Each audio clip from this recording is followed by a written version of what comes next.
You're listening to WCAT Radio, your home for authentic Catholic programming. Hello, everybody. Al Bielawski again with another edition of Catholic Mysticism, where we talk about all things to deal with our beautiful faith and the supernatural aspects of our faith, and all topics that are Catholic. And today's show, we're going to have a guest, an interview that I think you're going to find very interesting. I met this gentleman, and he's got a great story to tell. So we're going to bring him on. Vincent, are you there? Good afternoon, Deacon. Good afternoon, my friend. How are you today? Good, thank you. Very good. Glad to hear it. Well, I'm going to introduce our next guest. His name is Vincent. As I mentioned at the opening of the show, he's got a great story to tell. I think you're going to find it fascinating. And Vincent, without any further delay, we turn the show over to you. Thank you, Deacon. Good afternoon. My name is Vincent Wu, a prisoner of Vietnam War. First, let me revisit some historic events that call my journey of freedom. One of the late 20th century tragedies that occurred more than 4 decades ago in Vietnam, my country, was the upheaval that forced hundreds of thousands of Vietnamese to flee their homeland following the fall of Saigon, the capital of the Republic of Vietnam, to the Vietnamese communists on April 30th, 1975. That day marked the beginning of the darkest and most painful period in the entire history of Vietnam. To Vietnamese around the world, April 30th is National Memorial Day, the day Vietnamese honor the fallen soldiers of the Republic of Vietnam and its allies who have fought shoulder to shoulder and sacrificed their lives, defending freedom against an internationally inspired and communist-led aggressive war.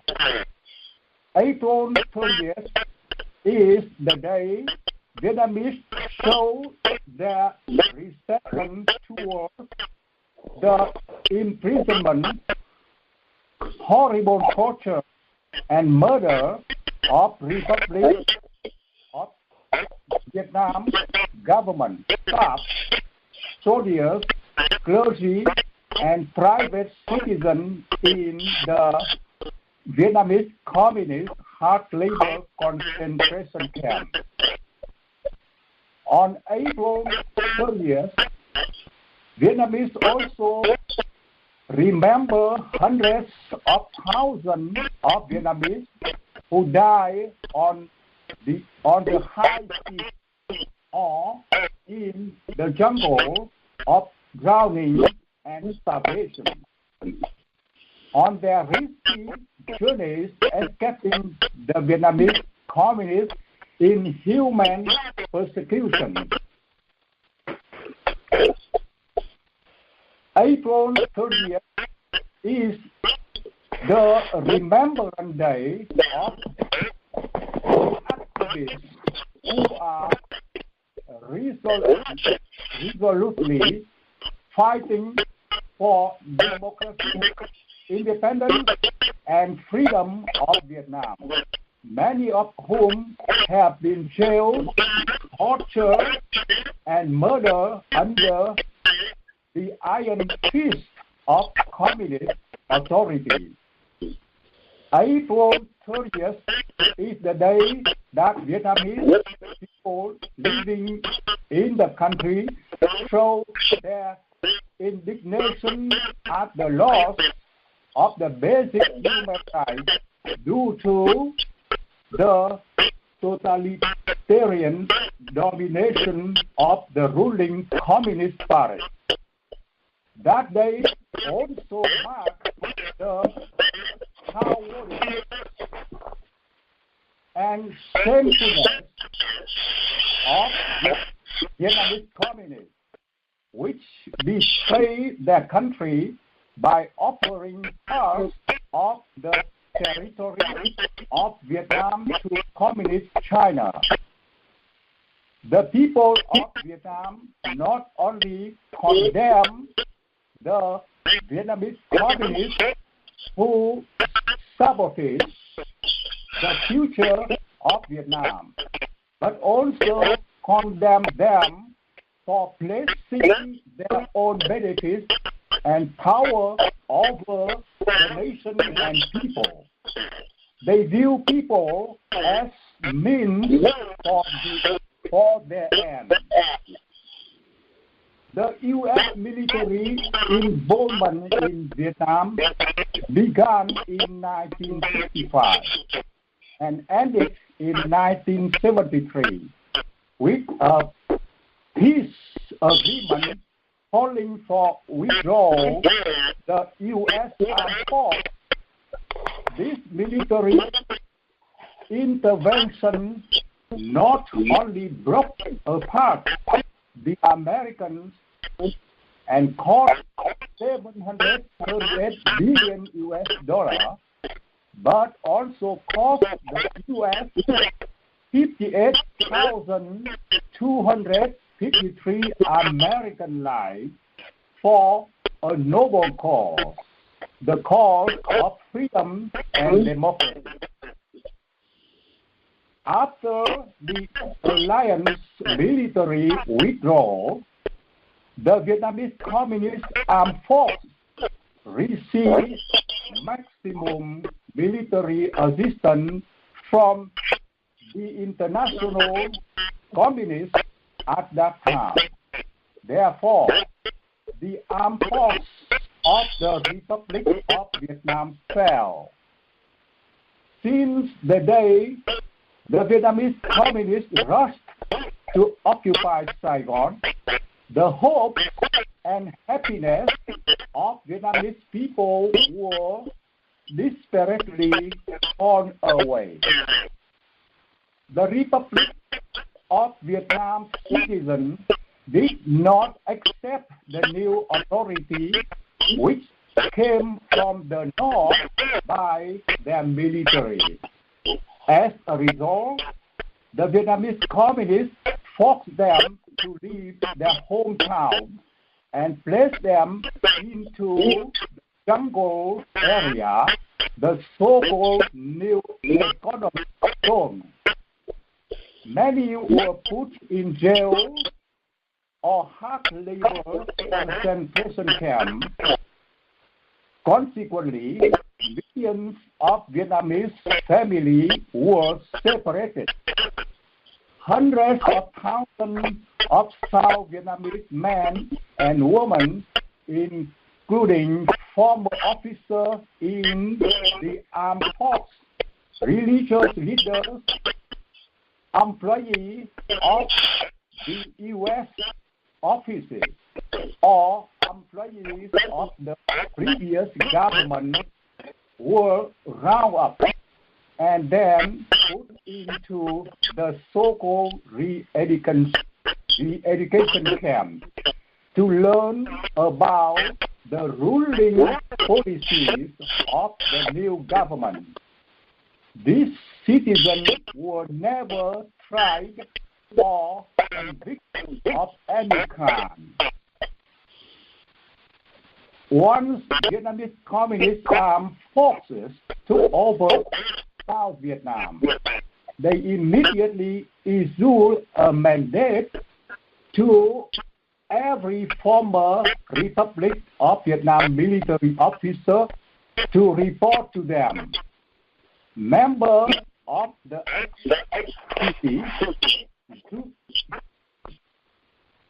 judicial, legislative branches of government, including all elected members of the House of Representatives and the Senate, as well as the leaders of reactionary. The term reactionary to communist is every member of non-communist political party in South Vietnam were also arrested and jailed. As a former military officer, I had no choice but to comply.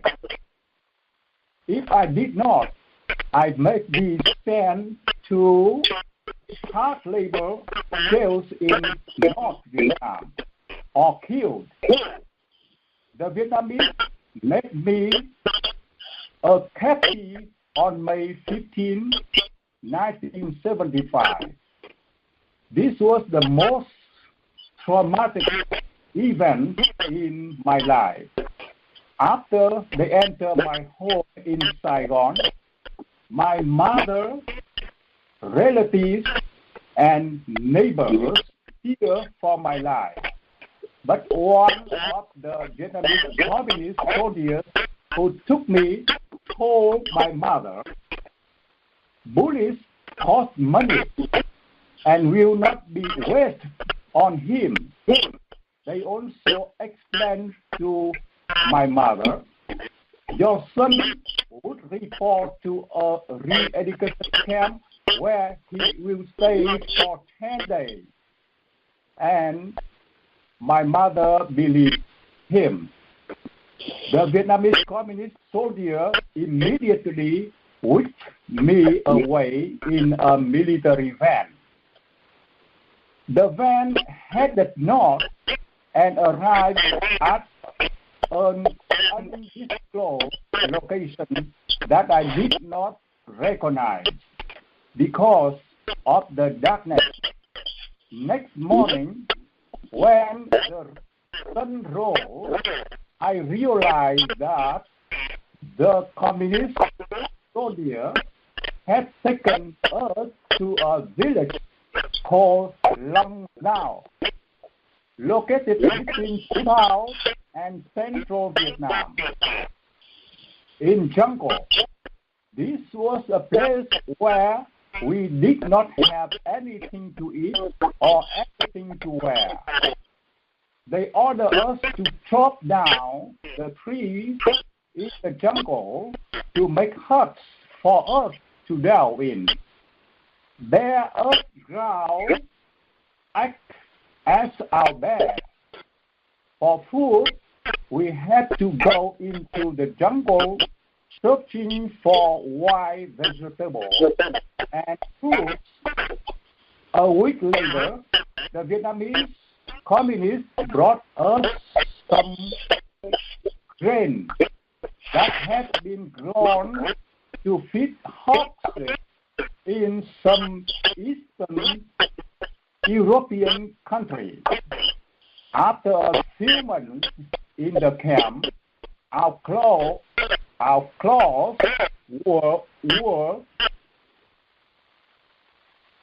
were dirty and worn out. We had to make our new clothes from sandbag material. The sandbags used to protect against bullets and bombs in the wartime. Now, what is the so-called re-education camp? In the re-education camp where I was a prisoner, The former military officers and the staff of the Republic of Vietnam government endure physical deprivation and chilling psychological torture at the hands of their enemy. Communist indoctrination accompanies the hard labor that the inmates perform. They try to brainwash us. They drill the theory of atheistic, materialistic communism into us 6 days a week. The day starts at 5 o'clock in the morning with roll call. At 6 a.m., the camp authorities gave us a half an hour of free time that is spent taking care of personal needs. Then the brainwashing lectures begin in the so-called meeting hall that were astonishing, non-descriptive, nothing at all like a meeting hall.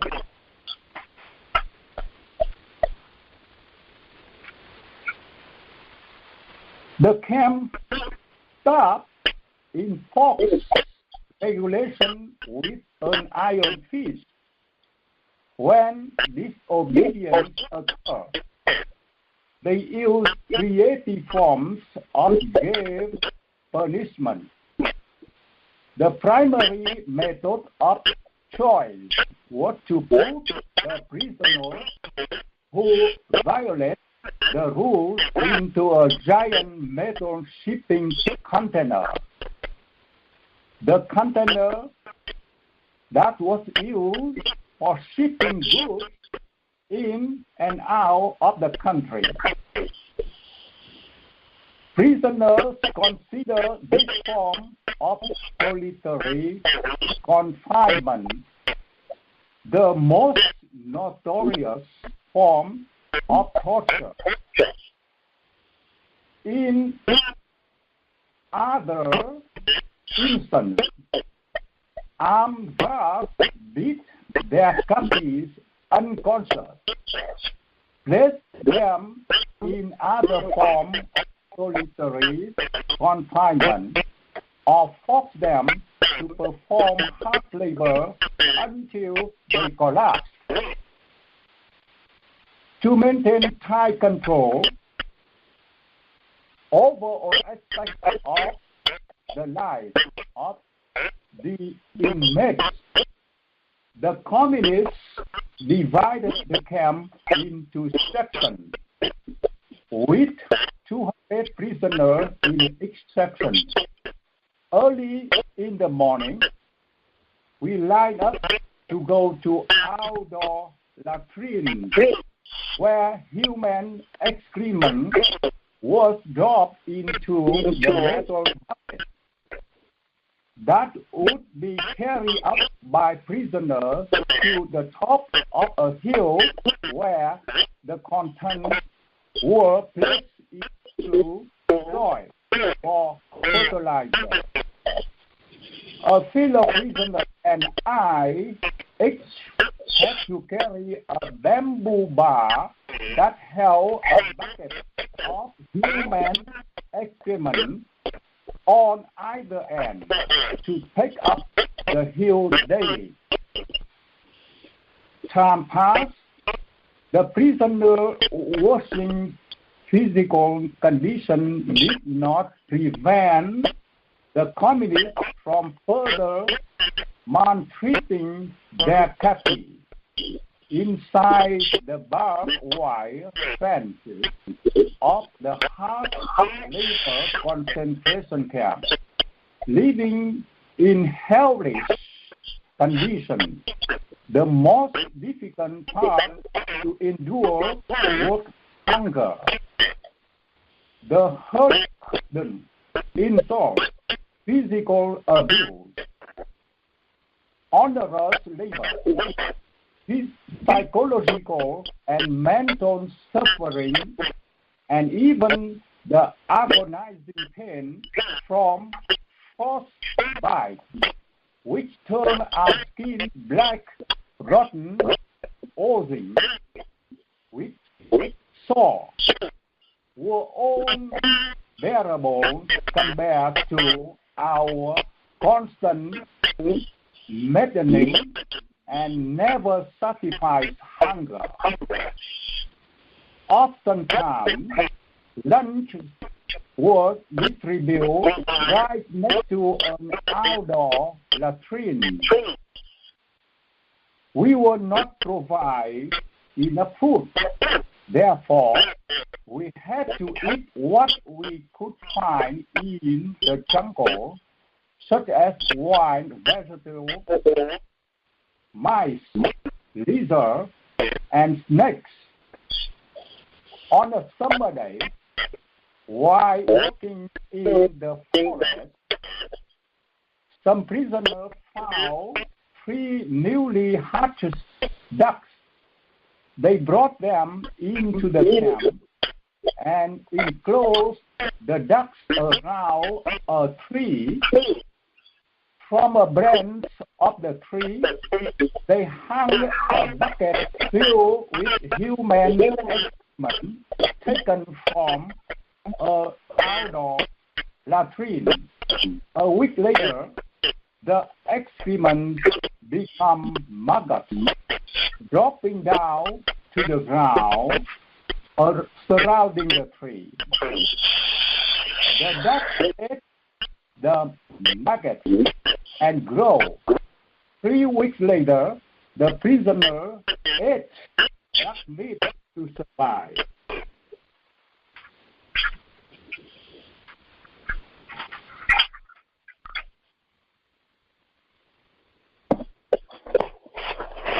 Now, Vincent, I have to ask you a question. During all these incredible hardships, what kept you going?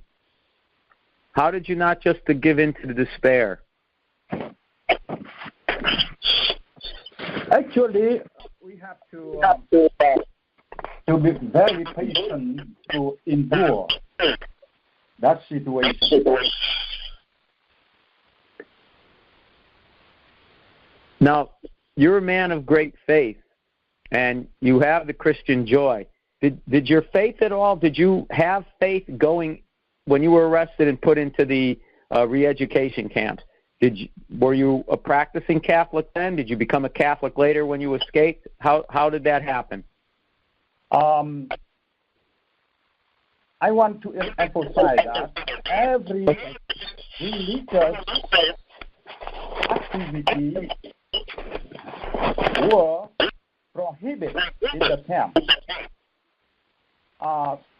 They found Bible in my belongings, and they throw them out. They throw the book out, and they told me, "Why don't you ask Jesus to come here to help you? If Jesus comes here, we'll try to shoot him to see if he can escape." Actually, I have to say again, every religious activity are prohibited there. But I have to confess to you, my faith in the camp is compared with outside the camp. The faith is stronger, much stronger. Even in the very, very best situation, the Catholic always say the rosary and pray. That's why we can endure the situation.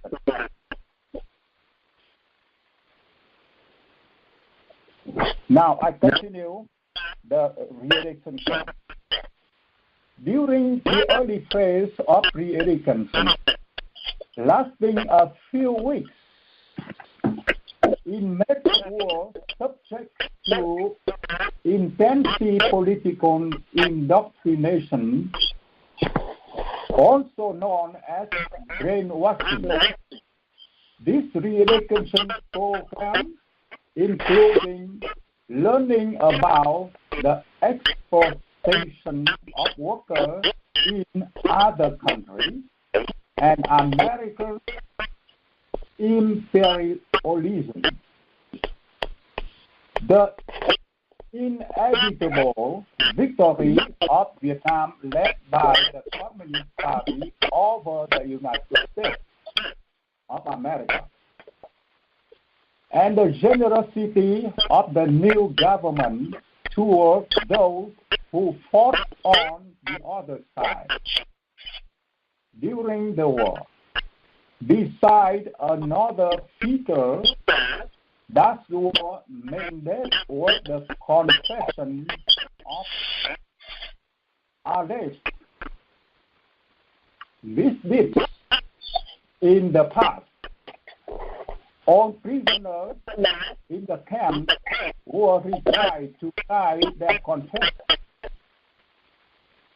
regardless of how trivial their alleged crimes might have been. Malcolm, for example, have compelled to admit that they were guilty of adding the puppets were machinery to circulating the mouth, while religious parents were found guilty of providing spiritual support and encouragement to enemy troops. Doctors and nurses as well had to realize that they were guilty of treatment of recover the Republic of Vietnam soldiers held after they were injured in the battlefield. In the re-education camp, much emphasis was placed on productive labor. Such labor, according to the new authorities, was necessary for re-education because under the former regime, the inmates represent the upper strata of society and become rich under the United States patronage. The former social order was turned upside down, and after they finished their stay in re-education camp, they would have to earn their living by hard physical labor and live in a new society in which one produces according to one's abilities and then one consumes according to one's needs. Therefore, hard physical labor is glorious. Thus, in the eyes of Vietnamese communist rulers, physical productive labor is a necessary aspect in overturning the social order. In examining the conditions under which this labor took place, it seemed that there was also an element of revenge. The labor was mostly hard physical work. Some of it was very dangerous, such as minefield shipping. Camp authorities did not provide the inmates with any technical equipment for this extremely risky work, and as a reason, many inmates were killed or wounded in mine explosions. Other kinds of work include chopping trees, planting corn, root crops, cleaning the jungle, digging wells, latrines, garbage pits, and constructing barracks within the camp and tents around them.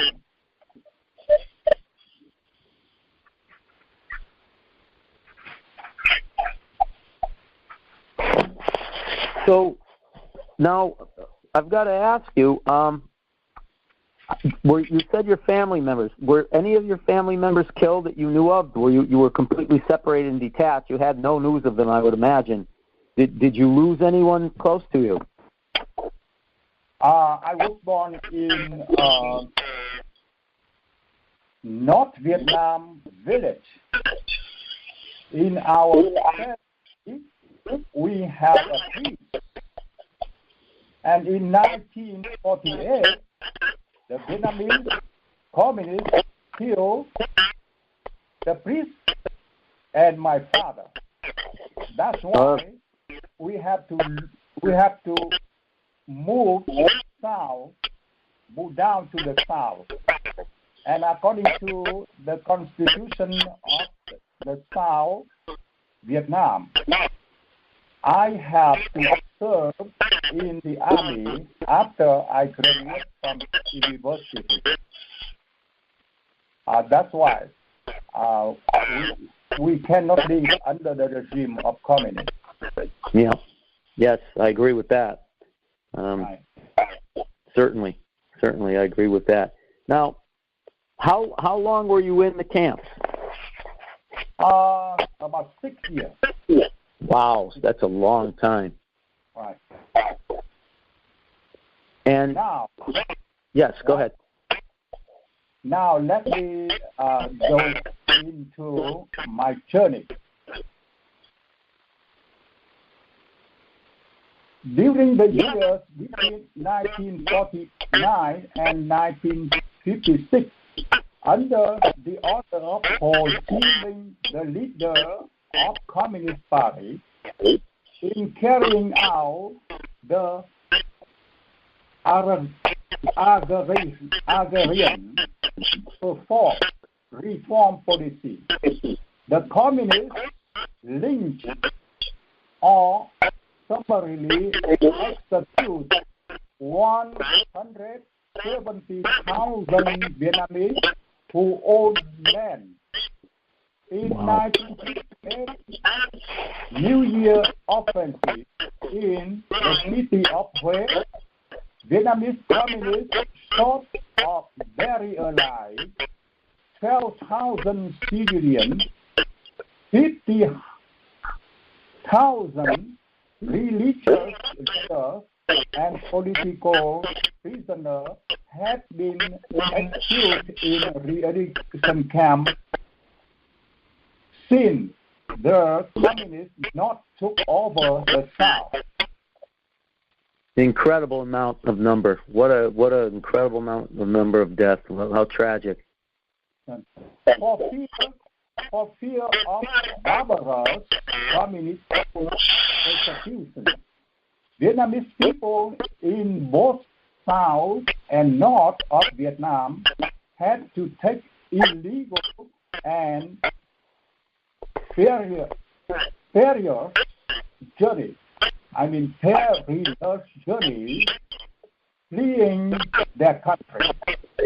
To understand the risk of the escape, one needs to know that under the communist regime at that time, trying to escape abroad was considered to be treason. People were arrested and imprisoned if caught fleeing Vietnam. However, millions of people, especially the religious population, did not accept the communist regime. They made many attempt to face and encounter innumerable danger on the high sea and in the jungle.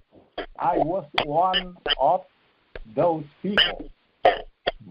Being a military officer in the former republic, I was discriminated against by the communist authorities. After they released me from the re-education camp, life at home was not much different from that in the camp. Freedom did not exist for me and for my family. I was closely watched by communist police and mandated to report to the district police weekly to report what I did, where I went, whom I met during the week. If I wanted to move out of a district area, I had to submit an application and obtain their written permission. I was not allowed to find a job in my hometown, Saigon, and was forced to move with my family to jungle, the so-called new economic zone, where I survived by fetching recycled items, doing plumbing work, and secretly teaching English. My students came from families who desperately wanted to escape the new authority. Actually, my English class was only a cover, and it often became meetings to find ways of fleeing communist Vietnam. On the evening of May 19, 1989, an escape plan was underway. I took a train from Saigon to North Vietnam, spending 3 days and 4 nights on a crowded, uncomfortable wagon in order to get to Hanoi. From Hanoi, a second guide escorted me to Quảng Ninh, a province bordering China. While waiting for a departure overseas, I hid from the local police for a full week in a dark room of a remote old cottage made of mud bricks and a thatched roof. Locked in a tiny dark room, I could not see what was outside. All I saw was the space around me. I became frightened and confused. From there, I disguised myself as a tourist, traveled to Ha Long Bay, and sailed around the bay.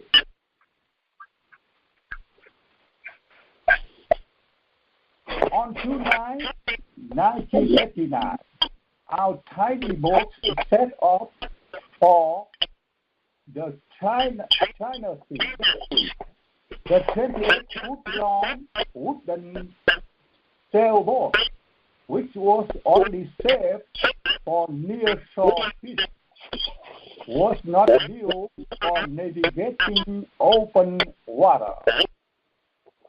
It sheltered 17 escapees, including children, adults, and 3 former officers of the Republic of Vietnam. Preserved food and fresh water were stored at the bottom of the boat. The middle portion of the boat was covered by a small roof woven of bamboo trees. Leaving Ha Long Bay, our boats headed for the open sea.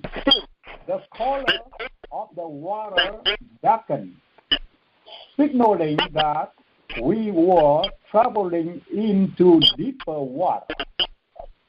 As far as I could see, there was nothing but sky and water. No horizon exists between the two. During the first night, we traveled the territorial waters of Vietnam. At 2:30 a.m., a tremendous storm suddenly caught our boat.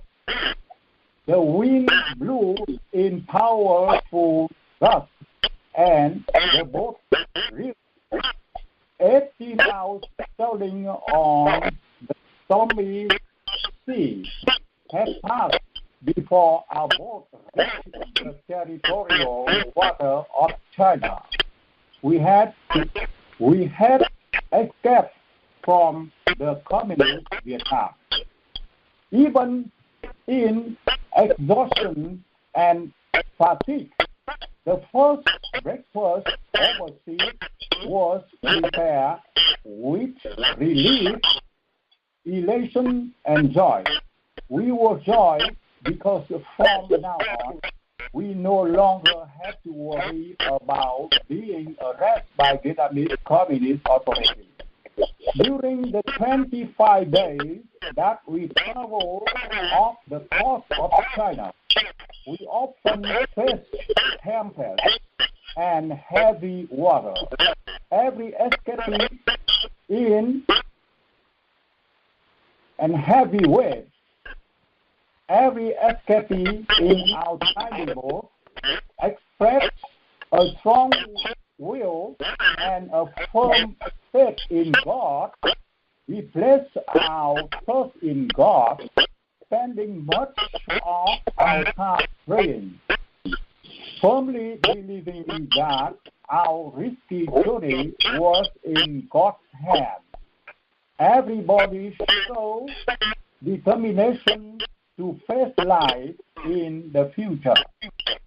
Under great danger, we were traveling the high seas, fleeing our native land for the right to worship God, for freedom and for dignity of human beings. It was Tuesday, July 4, 1989, when our boat entered the territorial water of Hong Kong. There, the illegal and perilous journey came into an end. We had not yet reached land before the Hong Kong authorities used a large ship to intercept our small craft. Hong Kong police quickly whisked out the boat people from the Lincoln vessel. For fear of spreading diseases, the authorities destroyed and sank the boat on which fellow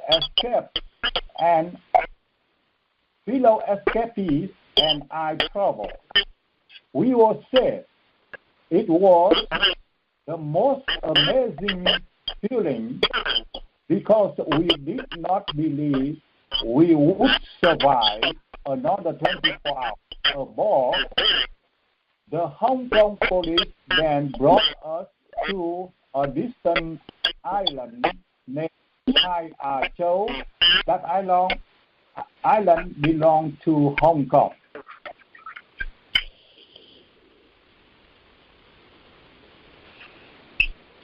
And so now you're safe. How did you get to the United States?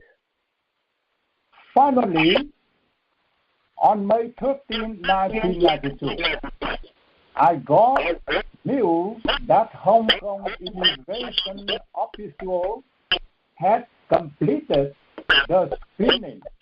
I received a visa and was on my way to the United States while the communists continued their regime of terror over my native land. I sought freedom in a foreign land. I took a flight from Hong Kong westward bound. I had been on military transport plane before, but this was a big plane.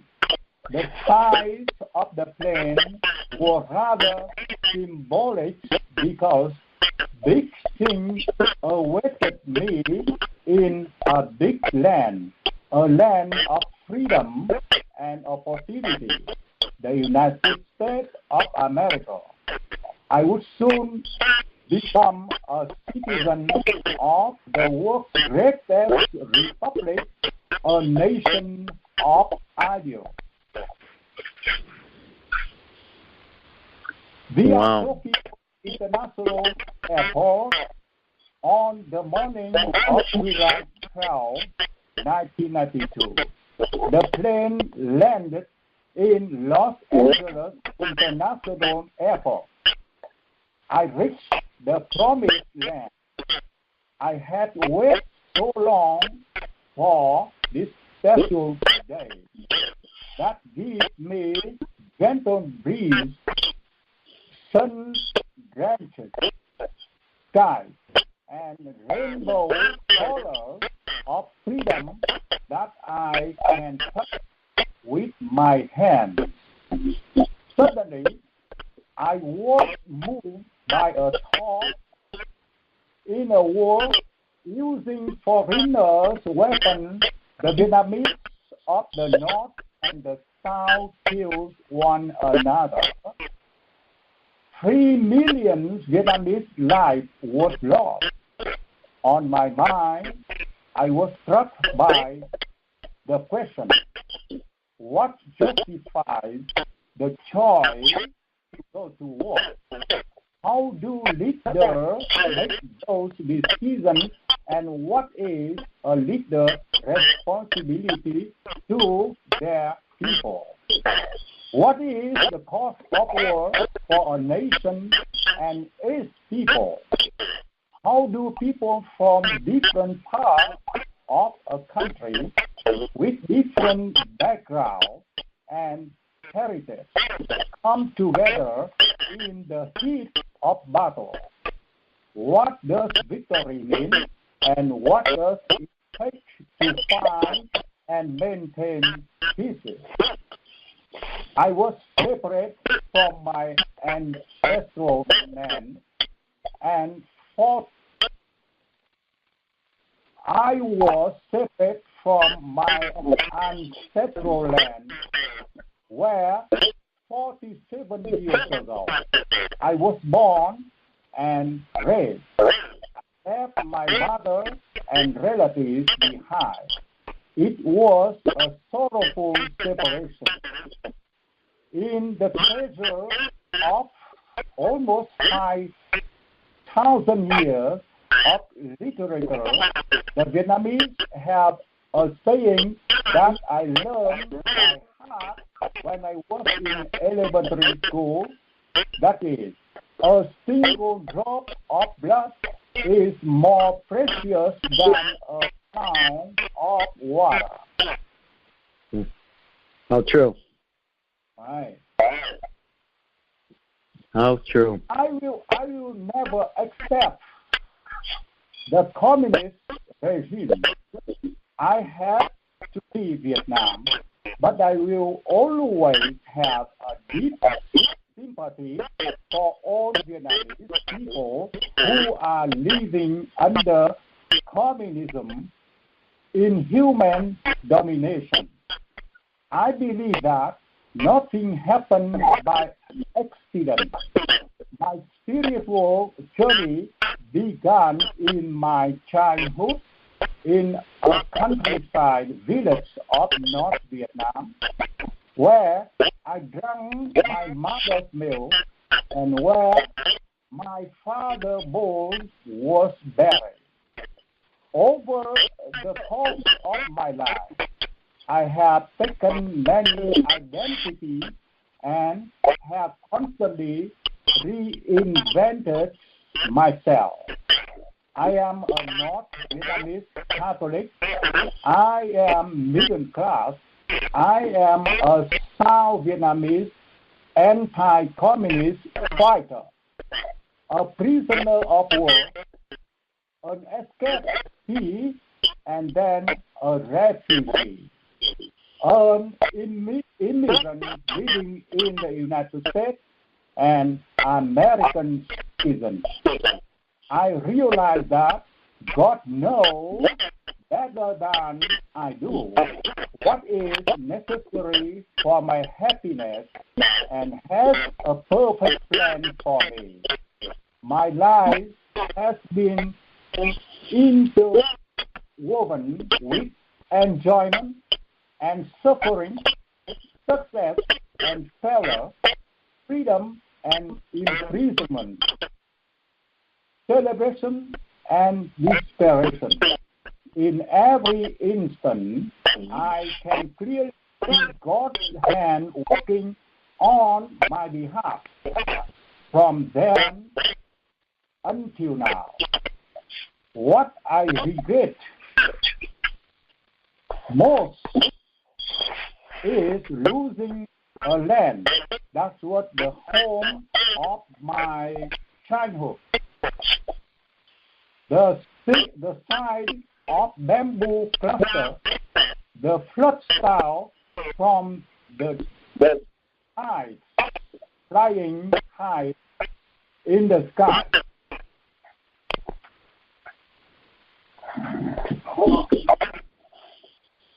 You know, Vincent, it's obviously, like you said, you reinvented yourself many times, and I like the way you worded, you know, how your life is and how God, you saw the hand of God working in everything. You know, this is a very tumultuous time right now in our country and in our world.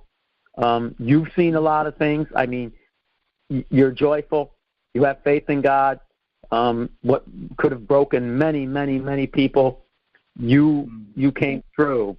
And a lot of people, I think now, especially with COVID-19, they're down and out, especially with Christmas coming, Thanksgiving past. There's been a whole bunch of new outbreaks.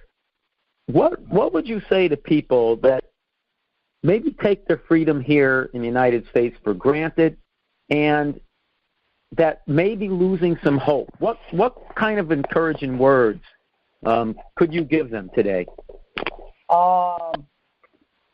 Let me go to the conclusion to answer your question. On April 30th, 1975, the Republic of Vietnam fell into the Communist North, forcing millions of Vietnamese people to flee their homes to escape hard labor concentration camps, prison, torture, and other forms of merciless persecution and ruthless oppression. The current one-party regime in Hanoi, capital of the Socialist Republic of Vietnam, is a direct descendant of the North Vietnam Communist leadership, which took over the whole country after the U.S. abandoned the Vietnam War in 1970. Communism is a theory of social organization based on the holding of all property in common. It denies all the human rights including the right of private possession. According to the communist teaching, the individual must sacrifice everything for the good of the community. No freedom and pursuit of happiness for individuals. Communism is a system of social organization in which all economic and social activities are controlled by a totalitarian state dominated by a single and self-perpetuating political party, the Communist Party. Communism is also a material theory that therefore has no place for religion, God, or worship. Communism makes the human society poverty-stricken by creating destitution and ignorance, being drawn in a starvation and school-led communism trains its communist comrades to become atheistic and barbarous. The communists still rule Vietnam, but they cannot or will never rule my heart. They prohibit me from practicing my Catholic faith. They torture me and make me almost die. They separate me from my mother, wife, and children. They kill my father and all those that I held dearly.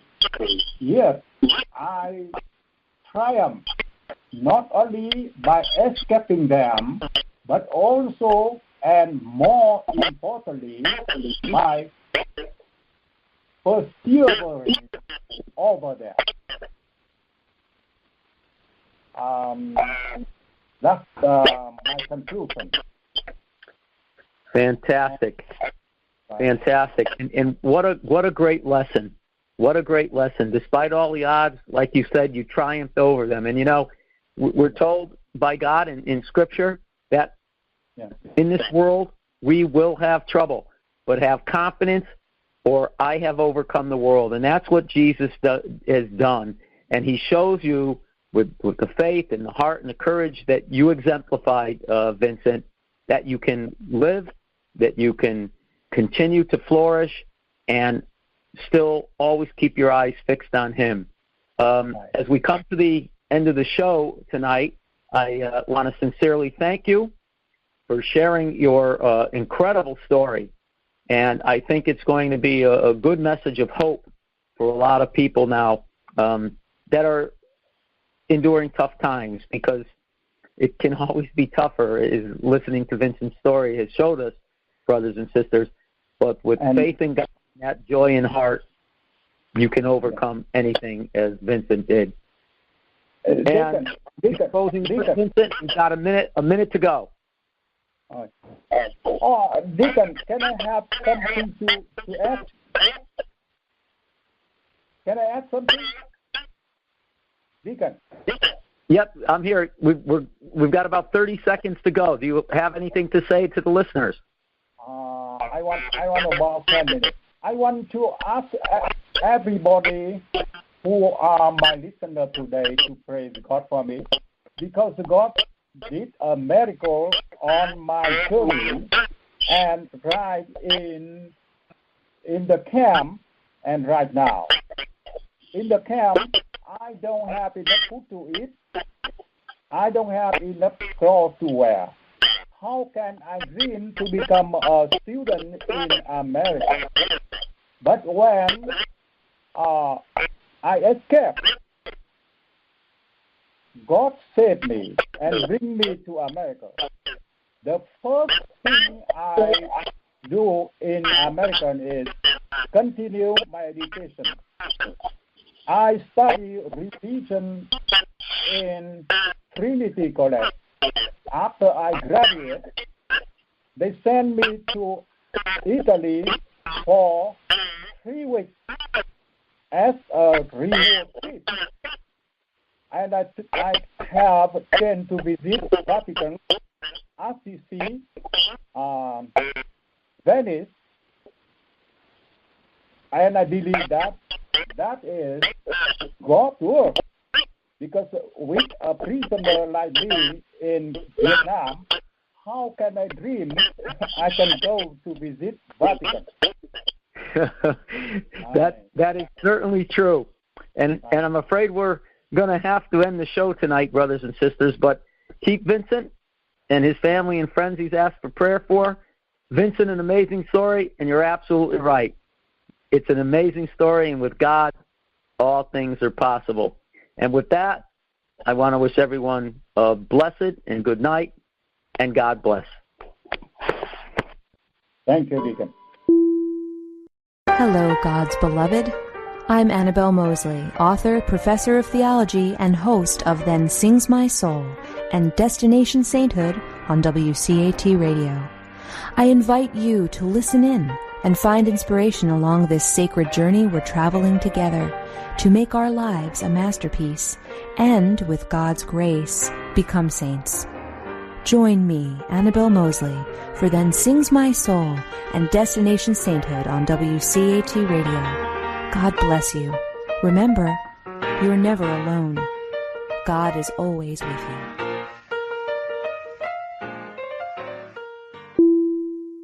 Thank you for listening to a production of WCAT Radio. Please join us in our mission of evangelization. And don't forget, love lifts up when knowledge takes flight.